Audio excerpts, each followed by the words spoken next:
Hello, and welcome to Learn, Make, Learn, where we share qualitative and quantitative perspectives on products to help you make better.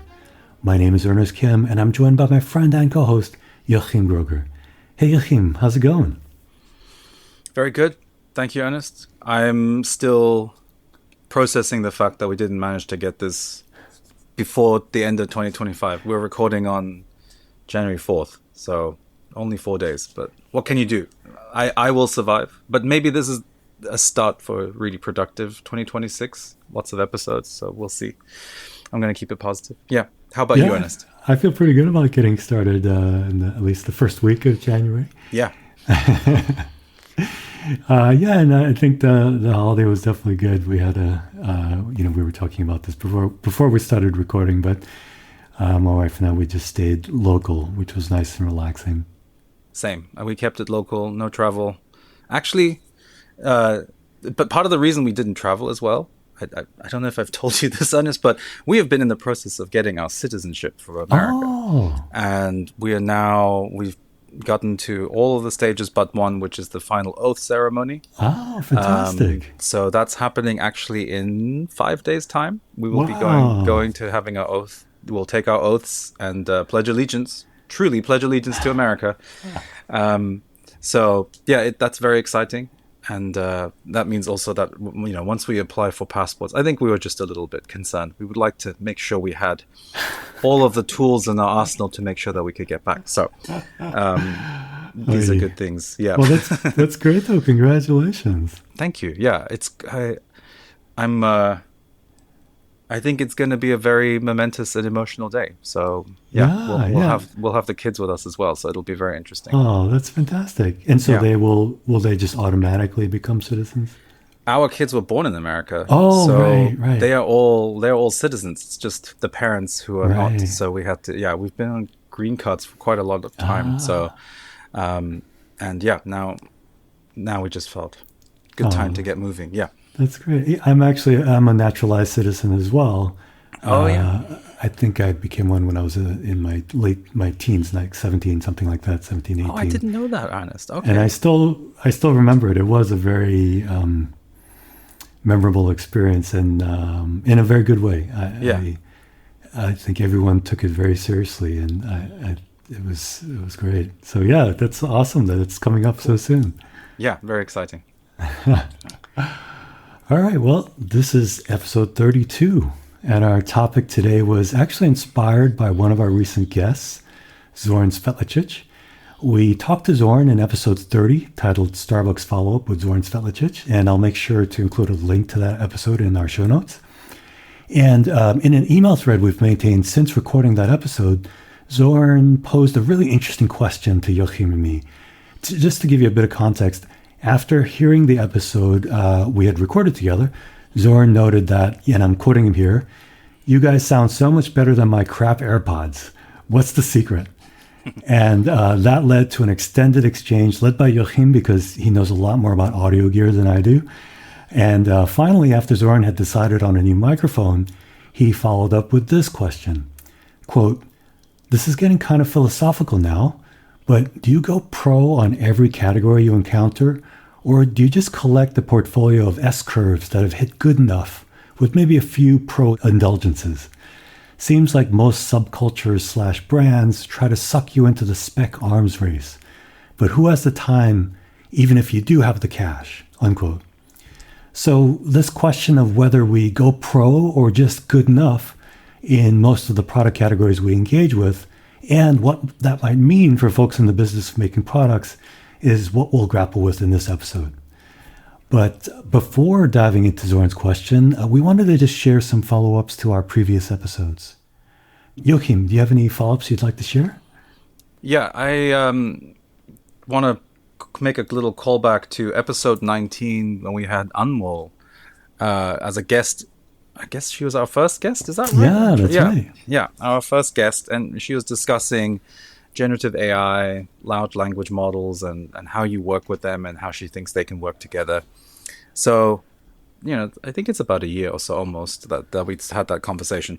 I have been very resistant and resisting the use of these tools a lot. I just, like, out of principle. There's so many things wrong with them right now in terms of the quality of what they spit out, but also the environmental costs, the ethical questions of what material is being consumed. I mean, it's a long, long list. So I do not want to minimize that, but I am also saying that I'm complicit in it, because the next thing I'm going to say is that I have now leaned into heavily using a large language model. In particular, I've been using CLAUDE, which is run by Anthropic. And so that's been an incredibly helpful tool. A friend of mine showed me a language app that he had been working on. And, you know, we both have kind of technical background. So I asked him, what did you do in the back end and how did you manage this? And he said, I have no idea. Like, don't you? What do you mean you don't know? He's like, I don't know. It's like Node and JavaScript. Who knows? Who cares? And I was kind of, you know, horrified. And then I thought, yeah, actually, to a certain extent, that's true. Like, maybe I should invest a little bit of time to take advantage of these tools. There are so many things I want to test out, and maybe this is the way to do it. So I took out a subscription for Claude, hooked it up to everything, set up, got services running for like serving, you know, a web service. I can run apps, web apps, and prototype designs, different things, host things there, connected up to my GitHub, did all kinds of stuff, and just started churning out various prototypes and ideas. And then that was very, very helpful. And then I started using it also for research and grabbing information, in kind of, you know, knowing exactly that something could be wrong in the output. So it was quite interesting actually to treat it more like a very bad amateur that you're talking to and conversing with and extracting, getting it to ask you questions. Its misunderstandings and its errors were very useful because they inspired other thoughts in me, which I've always held to be true, that innovation is so nonlinear that even having a bad counterparty can be very, very productive to the process of trying to refine something on your own. So that was surprising to me. So I've just been, taking advantage of these services, which I do suspect they will get way, way, way more expensive eventually. Anyway, so it was interesting to find myself really using these resources so exhaustively. It's been pretty much a game changer for a lot of things that I've been doing. And the one thing I would say as a recommendation is to take advantage of all of the preferences that you can tweak inside of these. So Claude, I haven't looked at ChatGPT, but I do know for a fact that Claude has in its preference settings a text block where you can put in preferences. And so for me, I told it to stop telling me I'm amazing. In fact, I wrote something along the lines of like, do not always say that everything I write is great and brilliant. I need a somewhat critical voice and potentially provocative one that brings in new perspectives quickly. I want you to draw from new sources quickly, propose things that could be very far out. I want to always broaden my search and make larger connections. Bring in academic work quickly as well. And that was, so I had been running it without that prompt for a while. And it was kind of addictive to have this thing tell me how brilliant I was. It is very, very disconcerting when you then switch over to the mode that I got in, and it was pushing back and saying, well, is that such an interesting idea that you have? Because here are these other... And I was very distraught. But then it turned out it was much, much more productive. So again, tweak the thing, make sure it doesn't try and flatter you, because that does lead to madness. And my goodness, the number of times that it's gone and done something wacky is countless times. You get used to it, but you have to be aware. Longer excursion into that, but you know, interesting to come back after having been quite cynical about its use and now seeing, it's actually kind of useful. I think it is overblown, its impact for sure. I don't think it's, I don't think that's such radical game changes, but being able to spin up a prototype of a pretty, you know, most of the work that I do is pencil and paper is complicated, but then the implementation in a web app or something is very standard, kind of CRUD, create, read, update, and delete database operations with some arithmetic. So it's very standard once you enter that domain. I tried to once do something that's a little bit more complicated, and it was falling apart. So again, very, very focused things if you have ideas, and a surprising outcome for me. So I'm not taking back everything I've said about LLMs or in our private conversations, but definitely they're definitely powerful tools. So use them as that. They are tools, not intelligent beings. Let's be clear. I was just curious if there was any particular reason you chose Claude over, you mentioned like ChatGPT or say Gemini Pro.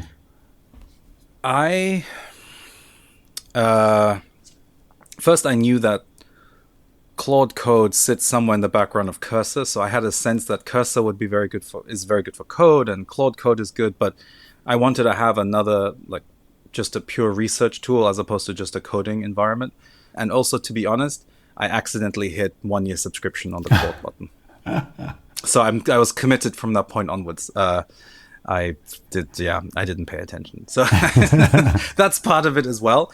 But it's been pretty. I do think they're all like training off the same data, very similar things. I do think Claude Code is pretty good, and its integration with everything that I've had is very fast.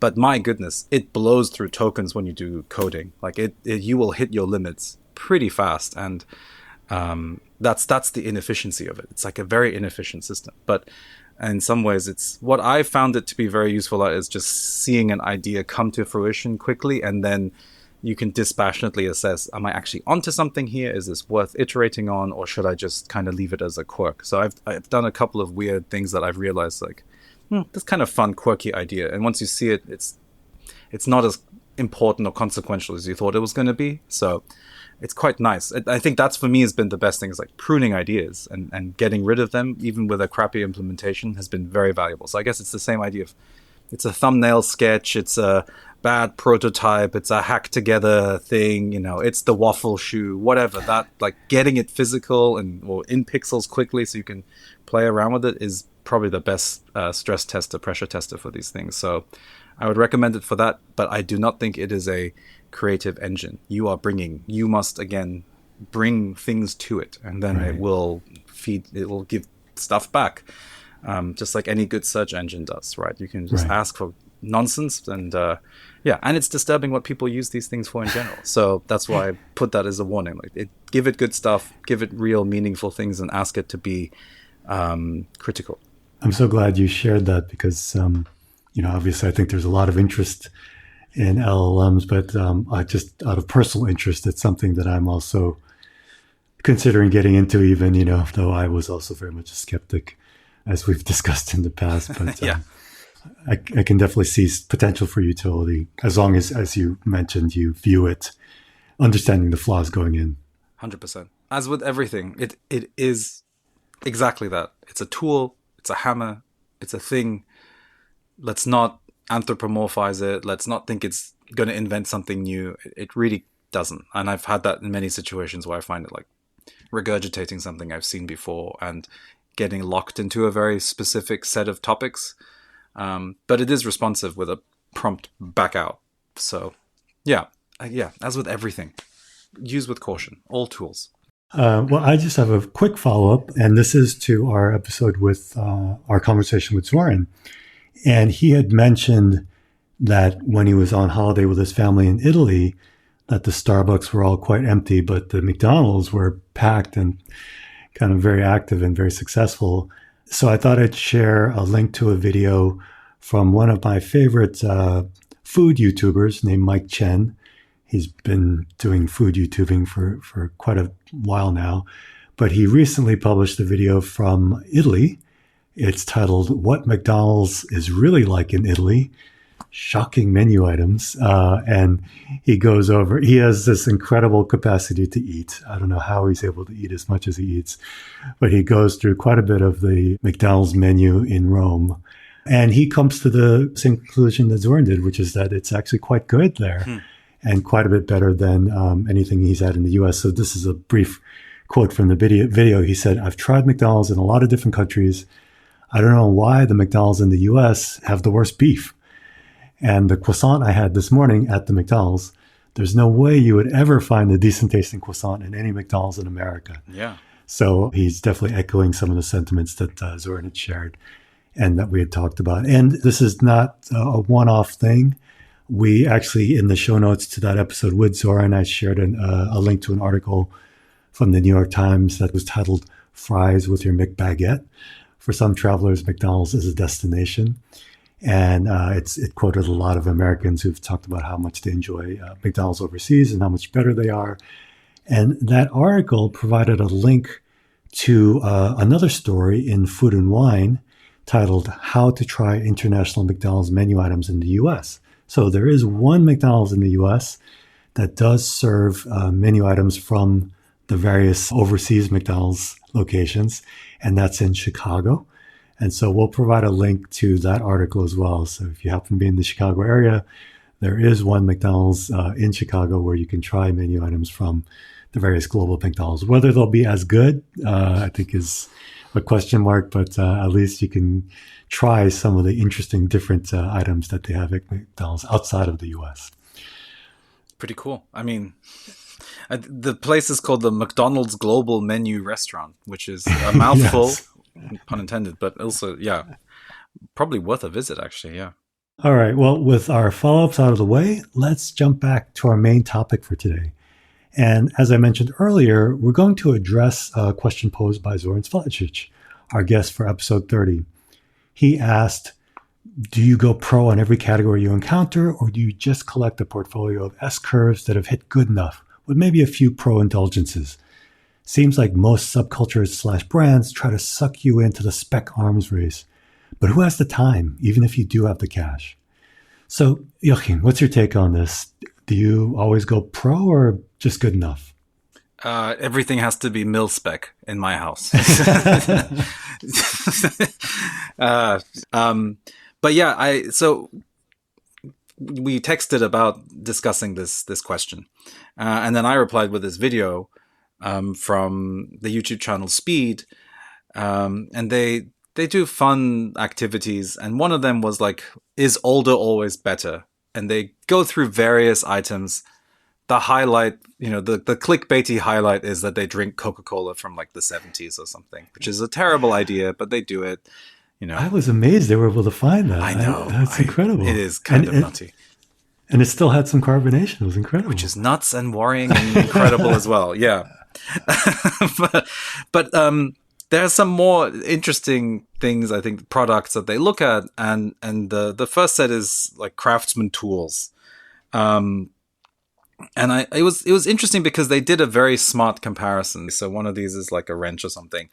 An adjustable wrench in particular. So they got a Craftsman $25, and then they get the 1975 equivalent, which in today's money costs about $95. It's much more expensive to get that 1975 version. So to make it a fair comparison, they go out and they buy a Craftsman tool adjustable wrench for $95, which they can get in today's market. And the comparison is somewhat unsurprising, which is if you compare the $23 one to the $95 1975 one, yes, the new one that's at $23 is not as good as the one from 1975. But if you go to the $95 one, it's comparable. It seems like the interesting conclusion from the video, which I think is clear now, is we have a lot more choice for low-end, lower quality items at lower price points, and we are used to buying those things if we just need to get a quick wrench, and it doesn't really matter what the tolerances are. I think for a lot of people, when they face that choice between $23 and $95, if it's just like doing some housework and things, repairing things in your home, you'd probably be okay with a $23 one. So I think in that sense, the modern globalized economy has given us these lower priced and lower tier things. And they do one more thing, which I found kind of interesting as well, which is the Leatherman tool. They find one from the 80s, and it cost $50 at the time. If you adjust it for inflation, that's $300, which seemed really surprising to me. And then a $100 Leatherman tool. So, back in the day, getting a Leatherman tool was $300, and a Leatherman tool today is $100. And this is now flipped. So the $100 one in today's thing is made to really, really high quality tolerances that were way more achieved, much tighter tolerances, more tools, really solid. Of course, the old one is still great, that original design of the Leatherman. But here it's kind of flipped. So you wouldn't have to blast through hundreds and hundreds of dollars to get a pretty good tool from Leatherman. And they've managed to somehow, I think they've been so focused on just the quality aspect of it that they can get those different price points and achieve the pro. They have their tiered versions. You know, they have the military ones, the first responder ones, and then it goes more consumer direction. That tiering makes a lot of sense as well. But the consumer grade products are really, really good. We're not first responders. We're not in the military. We don't need these tools. But that's where I can see Zoran's thing is like, you just want that little epsilon of extra something. So when I think pro, I think quality. I think then the next step is, of course, repairability, sustainability, and longevity. So for me, when I'm thinking about what the pro level looks like, it's something that will cost more, but it is something that I will be able to lean on for a longer period of time. So I view these things more like a dynamic problem. I don't want to just think about the static purchase of this one thing. So the tool example is perfect because I don't do that much, home improvement stuff. So the toolbox is ready. It has all the tools there, but it's not something that I have to constantly think about. Whereas there are other things in my home that are very much get used and will depreciate, and I do need them to last a little bit longer. And so I'm trying to create this portfolio almost of different longevities and different quality levels so that I can have the best of everything, right? So tools don't have to be pro, but anything else that's getting, like a vacuum cleaner, not as sexy, not as exciting as tools, but is getting used every single bloody day in this home, that I would like to go higher up in the price points and go a little bit more pro, because that one I know is going to get bashed around, it's going to get damaged, and I would like it to be repairable, or at least have good guarantees and warranties that I can get parts and replacements for it. So again, it's about like the depreciation curves, maybe the way to think about it. I think one of the areas where it's very difficult to identify high quality, high price, that correlation is not tight, is in clothing. Clothing is really difficult, I think, to identify quality product based on the price point. The high price point does not necessarily guarantee anything. There is an idea still there, even in fashion, despite the fact that it's not as obvious, that higher price is higher quality. We expect that still, but we do know now from the luxury brands and the way they operate, that is not necessarily the case, but that culture still persists. And this made me think about another video from a YouTuber called Alice Capel. She's kind of a lefty philosophy person who talks about stuff. And so she was discussing Shein, the Chinese super budget clothing brand that we know has all kinds of issues with it, with the production technologies, environmental degradation, labor relations. I mean, just kind of the poster child of everything that's wrong with globalized capitalism. And in France, they opened up a pop-up store inside of a pretty prestigious old department store in Paris. And they were selling their brand as this idea that fashion shouldn't be a privilege. And they're saying, we're trying to supply to the everyday person who can't afford nice fashion. And, if you go against us, you're kind of going against the poorer people who can't afford fashion, and you're depriving them of the opportunity to elevate their style. And it's a pretty twisted weaponization of fashion and the classism inherent in that, right? Because I can understand that there's also from wealthier classes saying, don't buy that crap, it's going to break, and you should just buy high quality things. And, that's really the thing. And it just becomes this kind of crapping on poorer people who really have no way, no time, no cash to access those things. And so all of that to say, it does feel like we should be able to all access quality and pro level things for certain tasks. And I do think it would be nice if we all could access a really good adjustable wrench, but we wouldn't have to spend $100 each individually to do those things. So part of me is kind of wondering to what extent we should be thinking more holistically about what it means to go pro, that it's actually something that could be done more communally. Tool libraries exist already. Give people access to good tools. They will treat them well. They will return them well. Closed libraries for all of those things. So that's kind of where my thinking started going, is like, what are the solutions to the problem to give people access to more pro stuff? And that's the next kind of things that have been on my mind about that, about the pro discussion. So I covered a lot of stuff. Sorry, I shouldn't. We have lots of.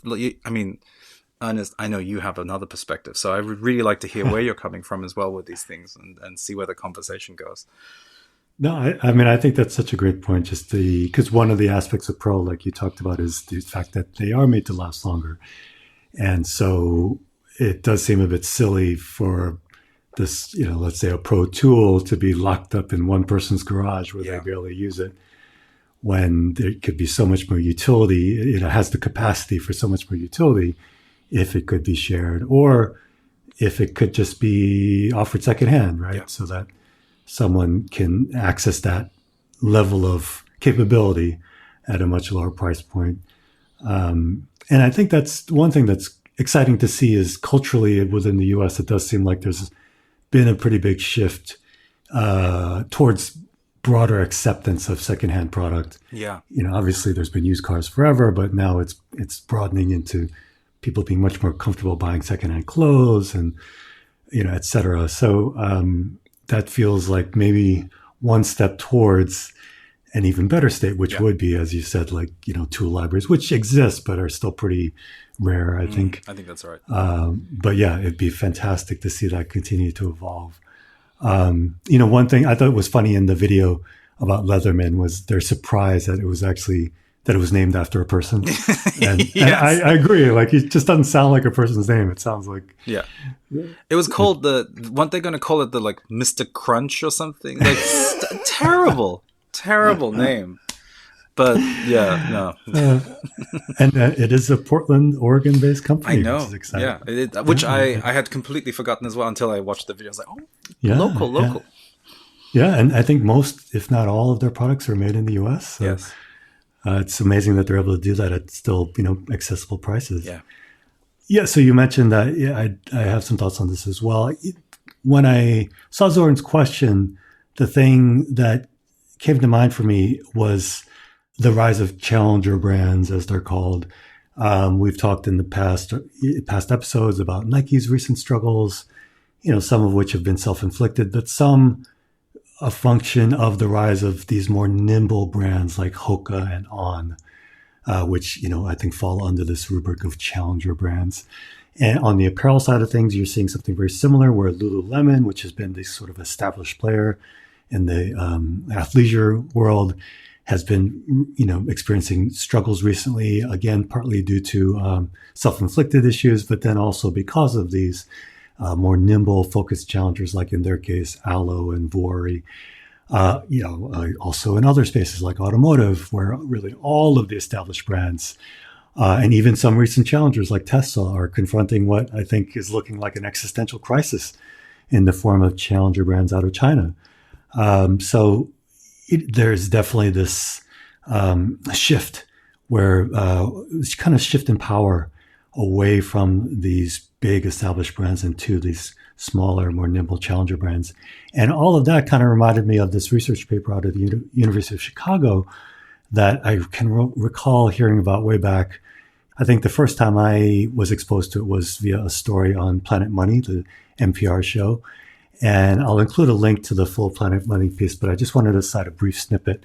So I'll quote the article where they brought it up here. So, quote, along with a few colleagues, Matthew Jenskow, an economist at the University of Chicago's Booth School, and just a quick side note, Jenskow is now at Stanford, but they set out to test the hypothesis. Maybe people buy the brand name pills because they just don't know that the generic version is basically the same thing. We came up with what is probably the simplest idea you've ever heard of, Jenskow says. We just look and see if people who are well informed about these things still pay extra to buy brands. In other words, do doctors, nurses, and pharmacists pay extra for Tylenol instead of acetaminophen, or buy Advil instead of ibuprofen? Jenskow and his colleagues looked at a huge data set of over 66 million shopping trips and found that, lo and behold, nurses, doctors, and pharmacists are much less likely to buy brands than average consumers, Jenskow says. Pharmacists, for example, bought generics 90% of the time, compared with about 70% of the time for the overall population. In a world where everyone was as well informed as pharmacists or nurses, the market share of the brands would be much, much smaller than it is today, Jenskow says, unquote. Jenskow's team then extended this research into the food and drink space and found that much like medical professionals and over-the-counter medicines, chefs are also more likely than the general public to buy generic food. A piece in the Chicago Booth review highlighting this research noted that, again, I'm going to quote that piece now, quote, if everyone in the United States shopped like a chef, the researchers estimate, spending on branded pantry staples would drop by 24%, leading to a fall of $20 million per year in the total amount spent on pantry staples. And this was in 2013, so it'd be much more today. Overall, shopping with more knowledge could cause a $1.1 billion drop in annual spending as customers save money through buying private label goods, unquote. So, what we're seeing today in the rise of challenger brands is distinct from the adoption of generics, but I think what they share is a diminished view of the value of established brands. And this is just a personal anecdote, but I do see that in my own shopping habits. And for me, I would say that it's less about this choice between pro or premium versus good enough and more about generalist brands, where to me, Nike would be a generalist brand in the kind of sporting goods space versus specialist brands.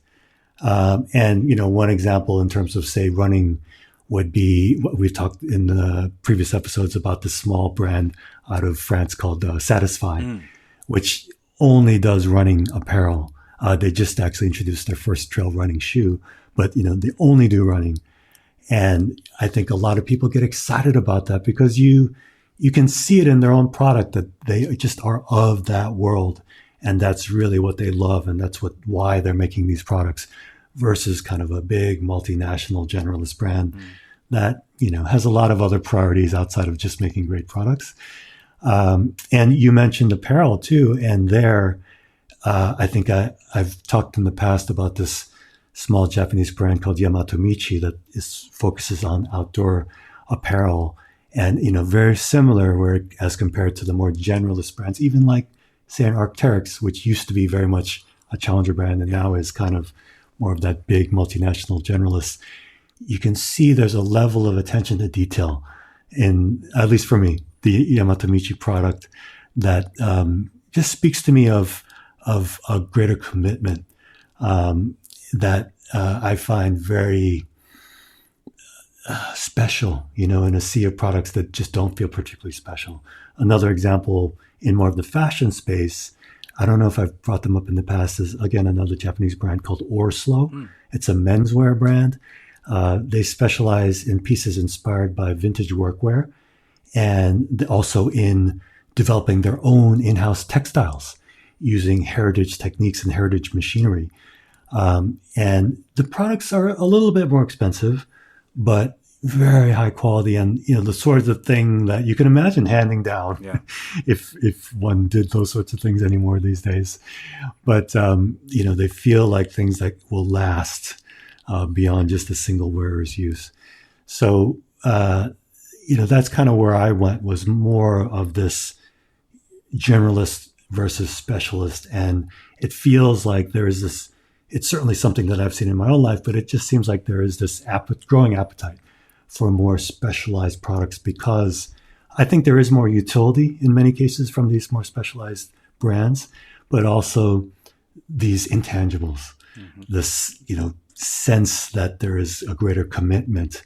And then also a sense that they're engaged in the community to a much deeper degree. Like, for example, Yamato Michi hosts events around Japan. They you can buy their product online, but they're based in Japan. And so they host events across the country to get more people into hiking, because they love the activity so much. Yeah. So it's just so clear that they genuinely have a love for this activity and they're making these products because they want more people to be able to enjoy this activity. So that's where I went, more versus the pro premium to just good enough. Yeah. In fact, I would say the specialist products are typically better than the just good enough or even the premium products. I don't know if that aligns at all with things you've seen. Yeah, I like that. I like that kind of partitioning because specialization or specialists that kind of focus naturally puts a limit on the kind of business that can actually form around that specialization. And what I mean by that is that it does alter the type of like financial calculus that goes into a business that's specialized. So I think let's bring it back to Leatherman, right? Leatherman Tools has been going since the 80s. They have about 400, 500 employees or something like that. So it's not a huge operation. It's a pretty sizable operation. They manufacture as much as possible in the United States. So they have manufacturing facilities here. And, they just make a very, very focused set of things. Like, it has been expanding, but originally it was just the small Leatherman, the larger Leatherman, and then now they've added more and more variety to it. But the ultimate, the core DNA is still a multi-tool. That's usually built around the plier set. If anyone doesn't know what the Leatherman tool thing is, actually, it is all about these pliers. Probably more useful than carrying a knife around, to be honest. But right. I think that type of specialization and the fact that you're interested in just getting the craft of this item really, really good, that focuses everyone's minds, which is why I think they were able to get something that was better quality and a lower price point than for the old inflation-adjusted version of the Leatherman. That they just every day woke up and said, this is what we do, and we will focus on that, and we will eke out all of the efficiencies from that, and that's it. This is not a hyper-growth business. This is not a business that's about being super financialized and trying to create like that you're going to make the entire globe your total addressable market. That is not the nature of what these guys are doing.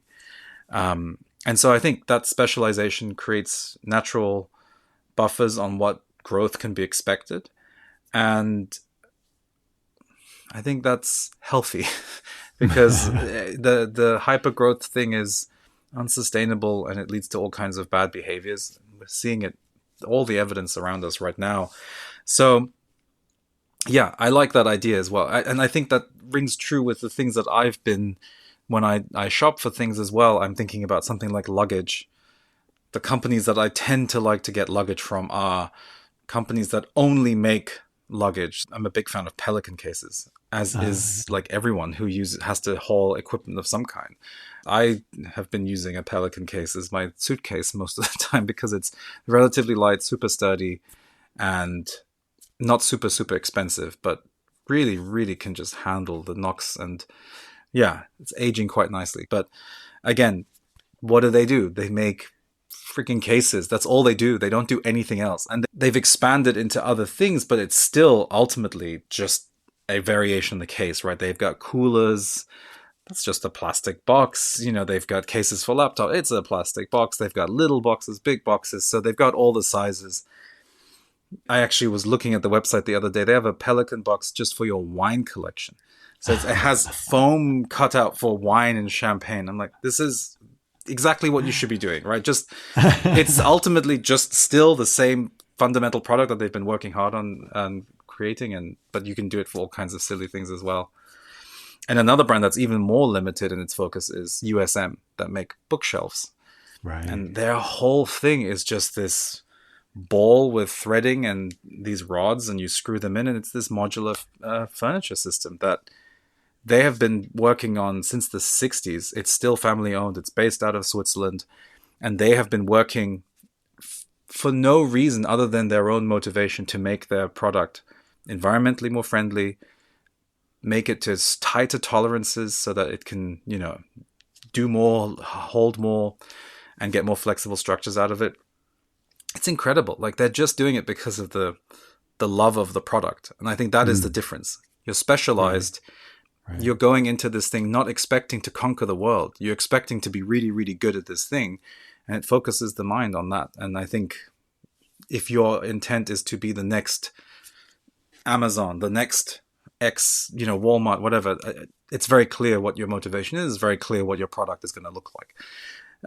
And yeah, I wonder to what extent the Vuoris and those guys are going to go the way of Lululemon. They'll just expand and have physical stores, and they'll lose the kind of upstart maverick thing that got them the attention in the first place. So yeah, I do like your the spectrum, like specialization versus these general brands.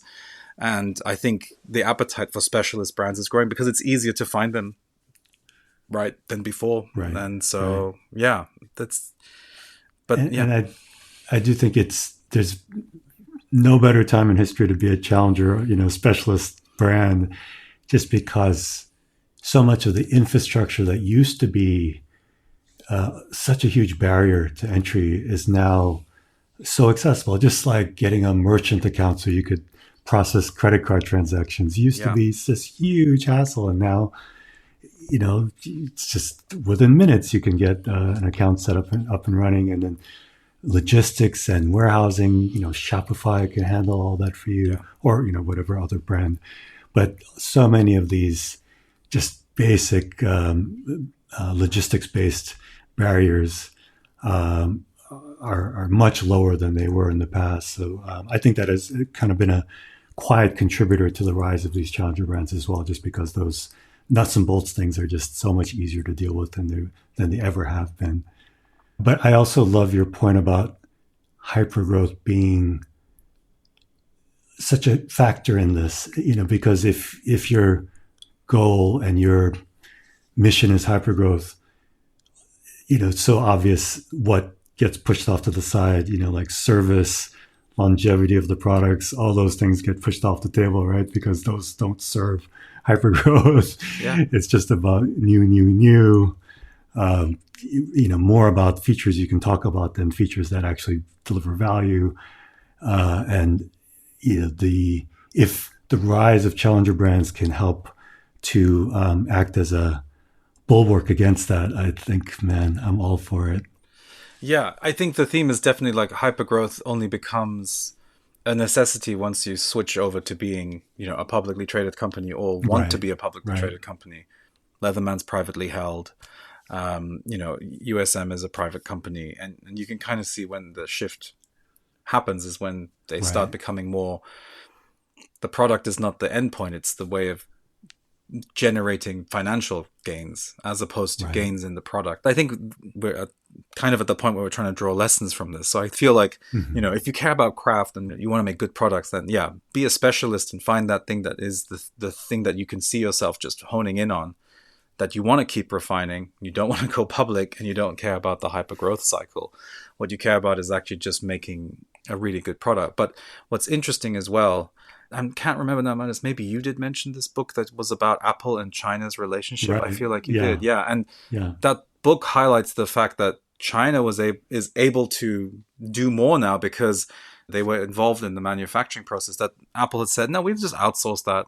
We make the design, you do the thing. And the hard work is, how do you go from the design to actually making this thing? How do you create the assembly lines, the tooling, get the tolerances up?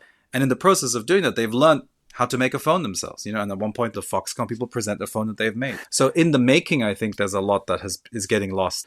So again, coming back to the Leatherman example, they're making everything, they're seeing it all there all day long. They're looking at the production line, and they can be there when these things come together. And that's where you start eking out those gains and can keep doing more with less. I mean, to me, that's always been the ultimate way to make profit, is you lower your costs and you're able to keep the price where it is, and you're just eking out margin because you're finding these efficiencies or new design features that allow you to do more with less. And so, it's aspirational, I guess, that we should move more into that space. But I love that you also mentioned that example of Pelican expanding into doing those like wine cases, just because I think most people, when they think about a small company trying to grow, it typically the first impulse is, okay, we need to offer a lower price, lower cost option. And that often leads to a conversation about offshoring, because that's the only way to get the margins we need is if we make it overseas. But I think that's a great example that you can actually grow your business through offerings into spaces that you haven't touched before. Like in the case of Pelican, I don't think a lot of people are using Pelican cases to transport wine, but it makes a ton of sense, right? And that could be a really interesting growth opportunity for them. So it doesn't always have to be a race to the bottom, which is where I think people often just go to first. Yeah, it's about an interesting inversion or rotation of an existing idea, I think, right? That's why I wonder, like, a lot of these specialist companies, what else could they be unlocking and who else could benefit from that unlock, Right. Yeah. Right. Well, anything else you want to highlight? Well, I did want to just say one more time, like I do think that the quality, the pro, that stuff, it's not all on the manufacturers themselves to be doing these things, and it's also not on the consumer, right? These are systemic problems. I don't want to hound people that need to shop at the lower end. I can't. It doesn't make sense. But like we were saying, that access to quality product, and I think part of it, I just said it in passing, repairability, being able to repair equipment yourself also is very valuable for a company that's not into hypergrowth. So repairability and right to repair, yes, manufacturers can do it, but I do think it is a much bigger systemic thing that has to be addressed. And it's quite crazy to me to think that, I can't remember when this happened, but I think this year, 2025, Congress passed a bill that prevented military personnel from fixing their own equipment. And I don't understand that. It's insane. You're in the middle of a war zone and you're now going to say, now ship this back to the manufacturer because that lock-in is more valuable. So, sorry, side note. But the point is, I do think we as a populace should be very much like paying attention to those types of battles that are being fought, the tractor maintainers who have to deal with John Deere. But also we should all be very cognizant that, it's a very important fight that we have to fight, because it will open up access for everyone else. Because if you can fix stuff, and if you have a right to fix it, then we can refurbish equipment, and then we can provide it at a lower price point, and then recycle, reuse things, and people will start actually being able to access higher quality things in a mildly used state that is still repairable. So I do think that is still a critical piece of the whole puzzle, and that's not up to the individual product makers to figure that out. It does have to be like a global thing. I mean, ISO standards, all of those standards come from global coordination in a lot of things, but yeah, the EU did stuff with USB-C and maintaining those things so that we could actually charge things. It's not perfect, but it's one of those things. So that was I just wanted to do like a little soapbox moment there. Sorry. No, that's great. I agree. It's so important, and it's already, like you mentioned, the USB is just one example. Apple, was forced kicking and screaming into allowing repair, and I think they've, to their credit, really embraced it. And it's just been a positive all around. So I do think that that's a really important path forward. All they had to do, all Apple had to do, was fire Jony Ive. I feel like he was the guy who just refused to make things like repairable and a little bit thicker. I don't know.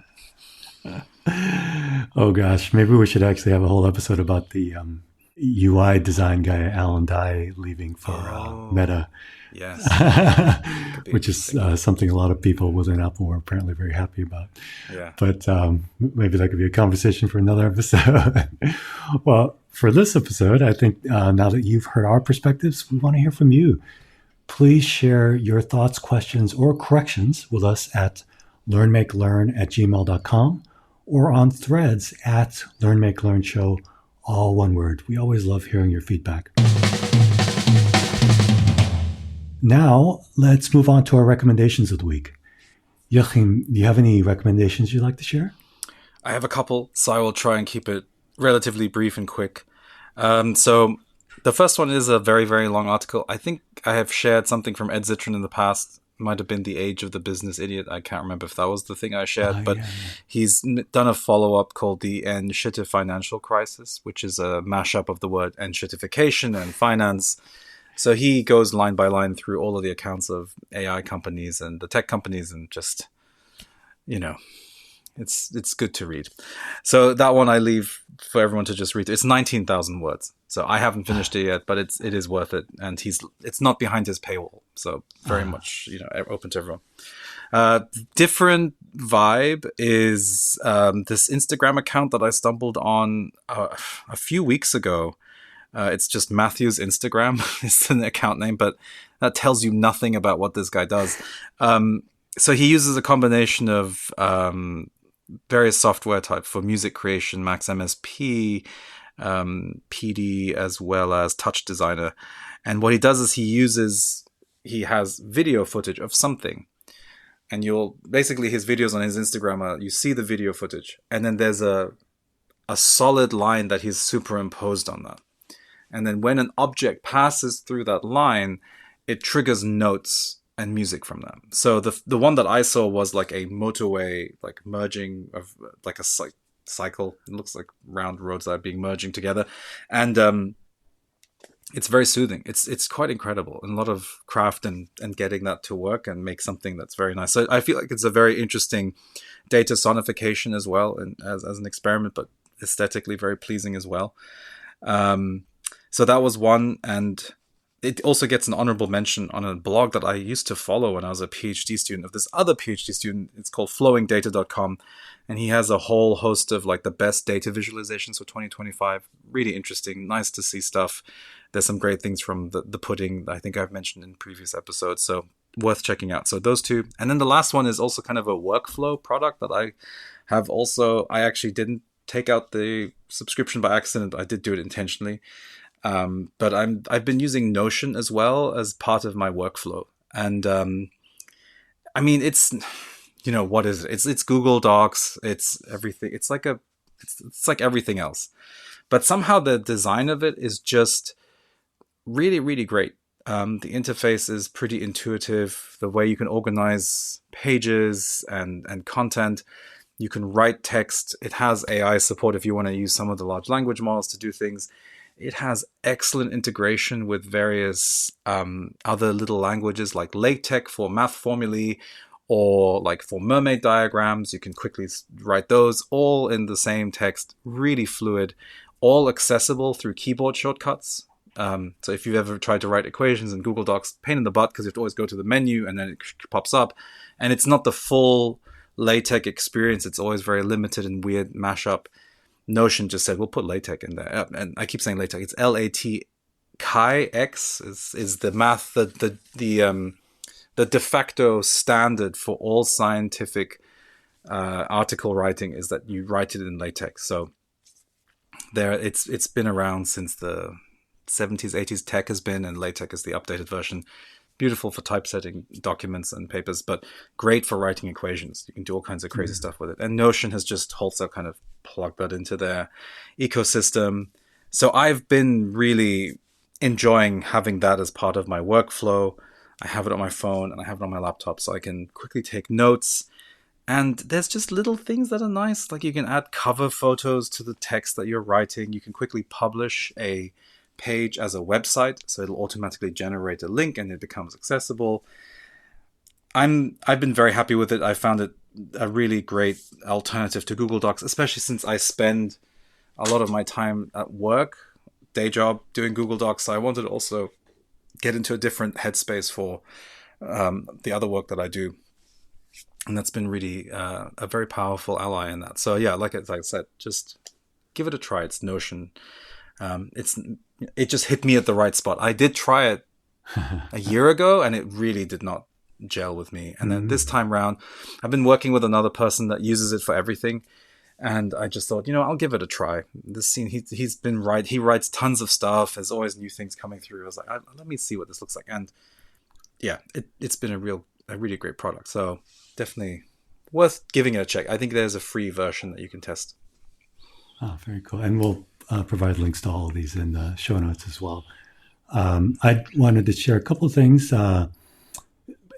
This was inspired by many people sharing their best films of 2025 lists at the end of the year. Many of those lists featured the film One Battle After Another, directed by Paul Thomas Anderson. We've talked about that a little bit in the past. The film I actually wanted to highlight is an older film that Paul Thomas Anderson had directed back in 2017 called Phantom Thread. I finally saw it because it's on Netflix now. And I just absolutely fell in love with it. It's directed by P.T. Anderson, stars Daniel Day-Lewis, Vicky Krieps, and Leslie Manville, and has an absolutely gorgeous score by Johnny Greenwood, the lead guitarist and keyboardist for Radiohead. It's a classical score. It's just so beautiful. But, oh man, Daniel Day-Lewis's performance, I think, is just incredible. The writing is incredible.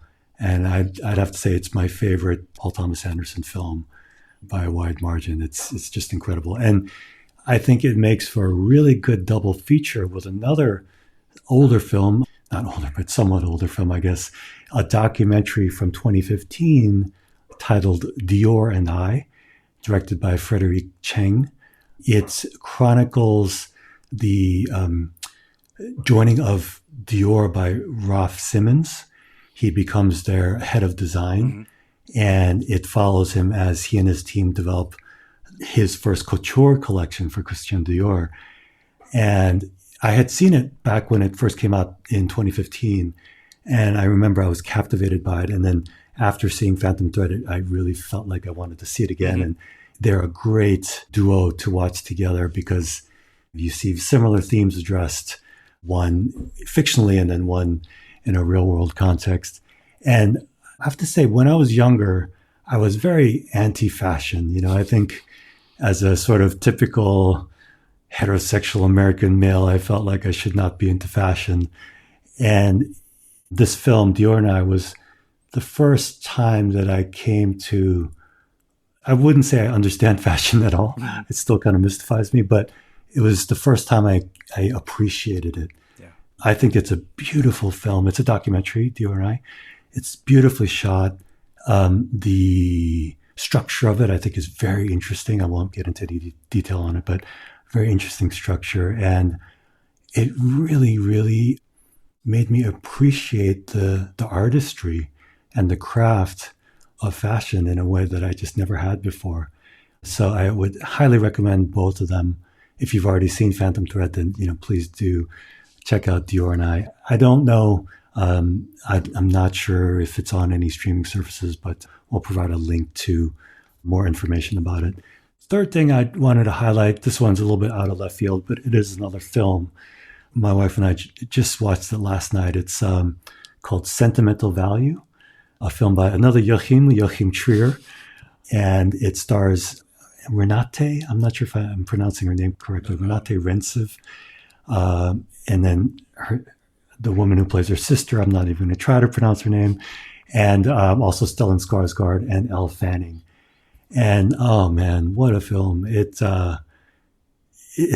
about so many interesting, important things: family, place, the power of art. I think all of these three films have in common is that they all are about the power of art and the cost of art as well, in interesting ways. In the case of Sentimental Value, I think it's such an incredible illustration of the fact that some people really struggle to connect with others, and the only way that they can is through art, and how powerful that can be. So it's available for rent now digitally, and that's how we saw it. We rented it via Apple TV, and man, it is just an absolutely incredible film filled with incredible performances. So Phantom Thread, Dior and I, and Sentimental Value are my recommendations for this episode. Did you watch The Worst Person in the World? I did, yeah. What did you think of that? I really liked it as well, but this hit me a lot harder. Sentimental Value. I mean, I don't know if I had actually even mentioned this to you, but my mother passed recently. Oh, I'm so sorry. No. I mean, it was she had been struggling with Alzheimer's for some years, and so it was a very good thing. And she went very peacefully. Our family was there in the room, and she went very peacefully. So it was very much a good thing. But there's a part of Sentimental Value that really highlights the importance of family and of a sibling relationship. Yeah. And I think maybe that's what really struck me, because this experience of, I have two sisters, and us coming together through this experience was very much echoed in the film. And, that might be why it touched me in a much deeper way. Yeah. But yeah, I definitely enjoyed Worst Person in the World as well. I'd say that the thing that they share, aside from having the same star, is just, I think the films are just so beautiful. I love his visual, the director, Joachim Trier's visual style. Yeah. And he has these visual flourishes. there's one really kind of well-known one in The Worst Person in the World, Yeah. but in Sentimental Value as well. Have you seen it yet, Sentimental I Value? haven't, but I think I will now based on your recommendation. Oh, gosh, I just absolutely loved it. Yeah, I will have to do that. All right. Well, I think that does it for us. Thank you so much for joining us here at Learn, Make, Learn. And as I mentioned earlier, we want to hear from you. Do you have any thoughts on anything we discussed or recommended this week? If so, what's your perspective? Or maybe there's a product or service you'd love to hear us focus on through the lens of product marketing. Whether it's a request, a question, or an observation, please do share your thoughts with us at learnmakelearn@gmail.com or on threads at LearnMakeLearnShow, all one word. Thanks for listening, and we hope you'll join us for the next Learn, Make, Learn.